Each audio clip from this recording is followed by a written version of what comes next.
Este es un panorama breve de nuestro sistema de salud holandés. Básicamente, nuestro sistema de salud es reembolsado por los aseguradores. Esto es organizado privadamente. Tenemos 4 compañías aseguradoras en salud principales. Y este seguro de salud es obligatorio en los Países Bajos, así que todo el mundo tiene su seguro de salud. El seguro de salud se paga en parte por los patronos o empleadores en 50%, en parte por el Estado y en otra parte por los ciudadanos. La contribución de los ciudadanos depende de sus ingresos. Si tienen, por ejemplo, un ingreso bajo, su contribución en parte es compensada por subsidios del Estado. Y el seguro también es pagado por el proveedor de salud.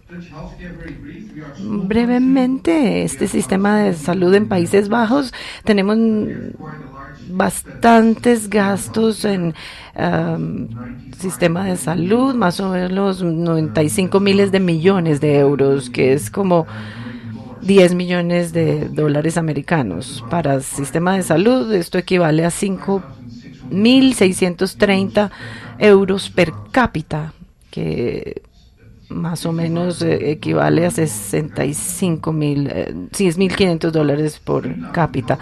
Tenemos más o menos 3.000 prestadores de salud en 40.000 sitios diferentes y más o menos 800.000 profesionales en salud. O sea que es un sector muy grande en la economía holandesa. Aquí ustedes ven los gastos en salud. Ha crecido sustancialmente esta cifra en los últimos 15 años y hoy en día gastamos aproximadamente 11.8% de nuestro Producto Interno Bruto en salud, y uno de los retos más grandes en los próximos años es acomodar esta curva de gastos, como supongo que sucede en muchos otros países. Ahora, con respecto a nuestra organización, la inspección del sistema de salud en los Países Bajos es una organización que existe desde 1804. Tenemos gastos aproximadamente de 65 millones de euros, que equivale a más o menos 17 millones de dólares de los Estados Unidos, lo cual más o menos equivale al 0.7% del sistema de salud. Tenemos más o menos 550 empleados. ¿Y por qué tenemos un sistema de inspección en los Países Bajos? Para promover el cumplimiento de las leyes en salud y asegurar pues todas las fallas, digamos, públicas en salud, para que sean accesibles al público y seguras, de buena calidad. Nuestra organización se tiene que centrar en la seguridad y la buena calidad.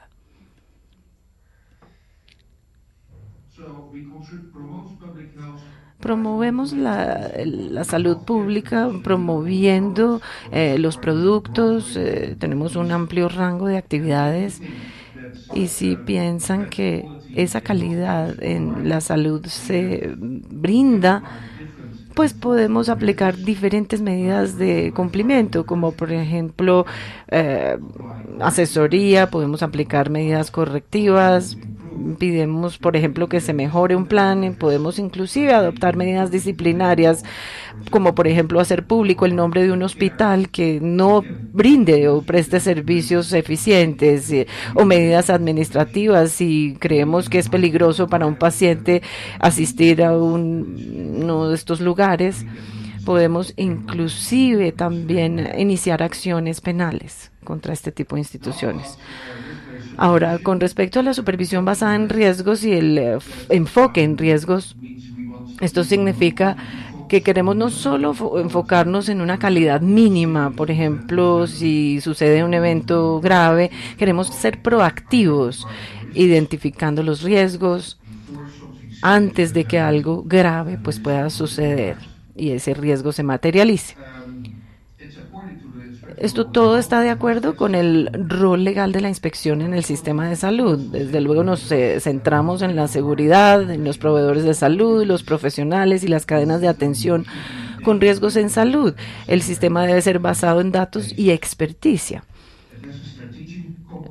Hay un componente estratégico porque influencia la supervisión o la política de supervisión a largo plazo. También tiene un componente táctico porque genera resultados en arreglos con base en riesgos identificados. Desde luego también tiene un componente operacional y está en línea o compatible con la norma ISO 31000 que tiene que ver con gestión o gerencia de riesgos.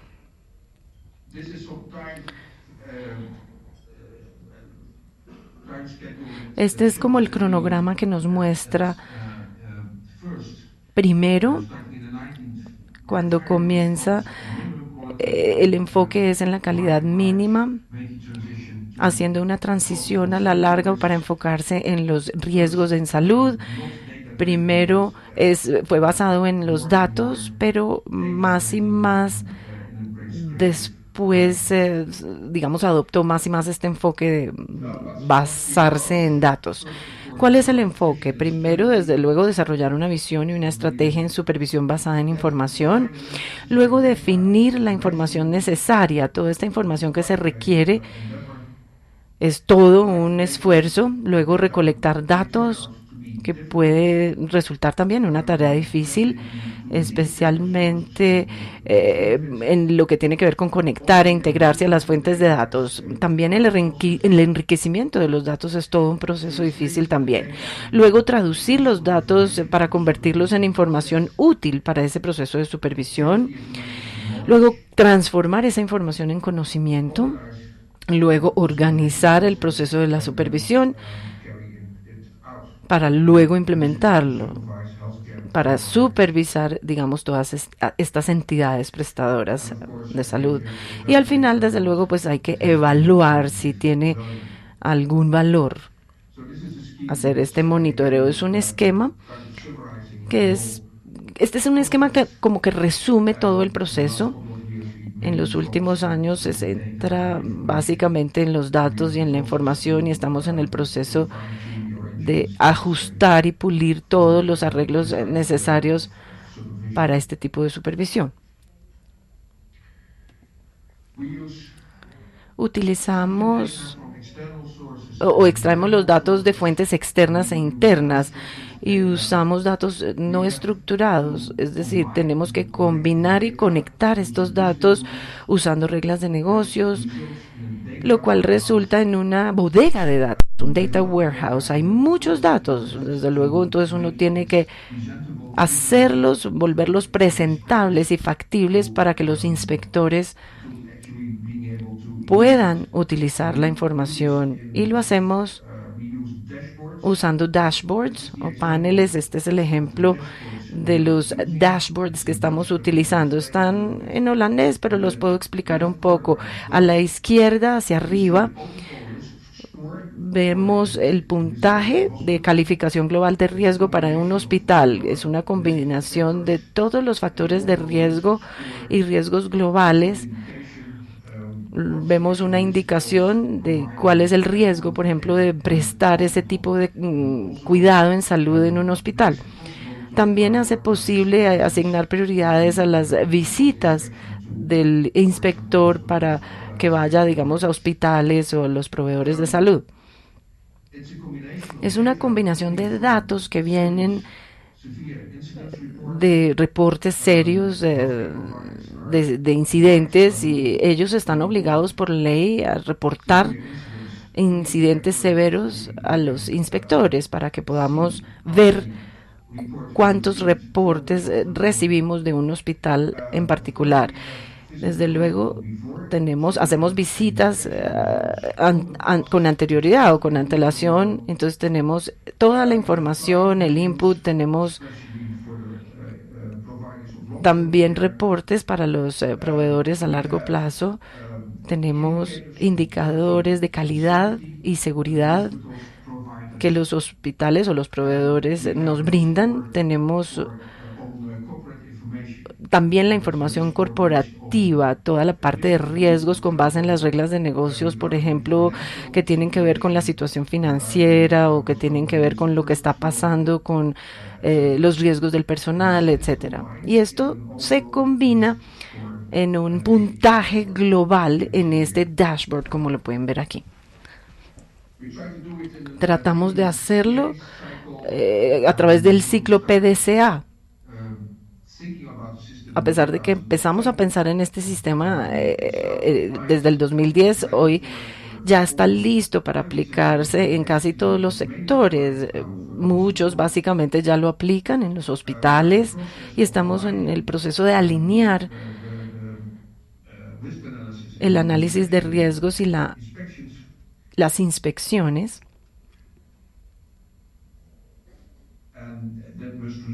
que tiene que resultar en el rediseño del proceso de supervisión. Este año empezamos este proceso y empezamos a agregar toda la base de datos a las fuentes, y eso va a ser un gran reto para los próximos años porque tenemos que analizar grandes datos no estructurados. Por ejemplo, hay muchos datos disponibles de pacientes, de sus experiencias solamente en Internet. Entonces, todo un reto incluir estos datos también en el modelo de riesgos. Y el mayor reto será monitorear y evaluar la efectividad de este sistema. Esto contribuirá a tener un sistema más efectivo de supervisión.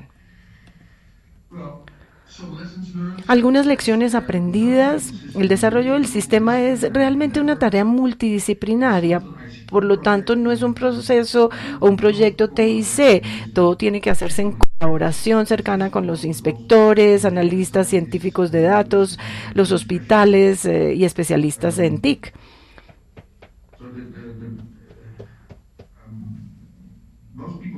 La mayoría de las personas tiende a pensar que esto es un proyecto TIC, pero definitivamente no lo es.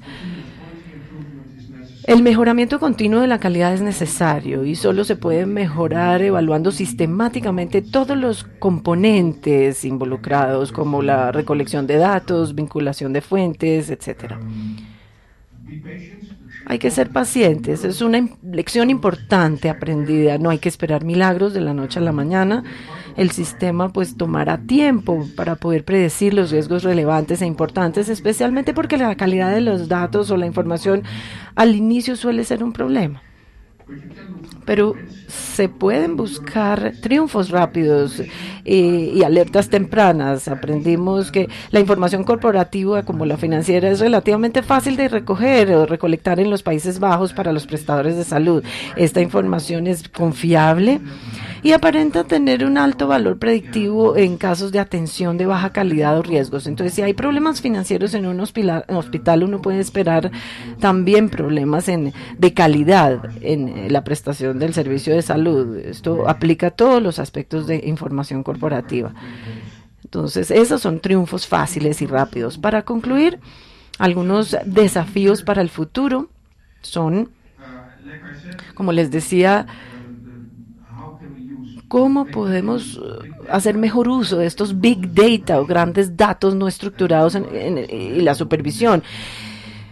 Poder tener, digamos, esa reseña de clientes en Internet. No solamente estos datos no estructurados, sino hacer un mejor uso de todos esos registros nacionales que están disponibles. Otro desafío será el análisis de datos no estructurados en general, especialmente reportes de inspección, campos de texto en bases de datos, todos estos datos aislados, identificarlos es todo un reto. Se puede hacer un mejor uso también de la visualización de datos geoespaciales. Queremos validar el modelo de riesgo, predecir los resultados, si se han identificado los riesgos. Queremos poder comparar las predicciones con los resultados reales y establecer si son o no son riesgos en la realidad, materializando la situación, porque queremos tener un modelo que pueda predecir las fallas. Y se puede entonces establecer que si hay una falla predictiva, debe haber un modelo consultivo que guíe o sirva de orientación en el proceso de supervisión en vez de ser una herramienta de ayuda. El problema, bueno, hemos tenido bastantes discusiones o debemos tener discusiones adicionales de si debemos pasar a un modelo basado en datos o simplemente ajustarnos al modelo de supervisión basada en riesgos. Mil gracias por su atención.